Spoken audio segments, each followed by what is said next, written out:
So this seems to me, I mean, you were in Congress all that time. This seems pretty remarkable to me that we'd have a bipartisan effort to have somebody come in almost in the face of the President of the United States. Well, let me say the joint session of Congress and an address to it is a potent platform, and it has been used well over many years. I think the one abuse I can think of recently was an address by Benjamin Netanyahu of Israel when he was invited by Republicans only and Democrats were blindsided. That was a sad day. But this time it's being used well again. And what can I tell you? The United States stands firmly behind NATO and Article 5, which is the common defense provision.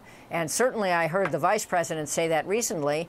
And good for Mitch McConnell joining with Nancy Pelosi to give Secretary General Stoltenberg the platform to talk about the relationship that we have. So no question this would underscore what an awful lot of our leaders have been saying. We stand firmly behind NATO. At the same time, as a former member of Congress, do you have any concern that this is having the Congress get too far into the setting of foreign policy for the country? Traditionally, we think of the Congress, they appropriate funds, and they certainly have oversight responsibility. They can ask questions, but ultimately it's for the President of the United States to set foreign policy.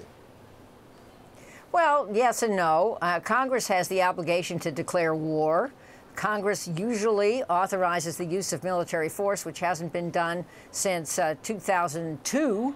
And presidents have declared war all over the place. So I think this is Congress maybe right-sizing itself again. It should have a major voice. I guess I disagree with your question in setting foreign policy. And we're seeing some other things that happened, that are happening on a pretty unified basis. Congress is now saying that it does not authorize the use of U.S. force in Yemen, as an example.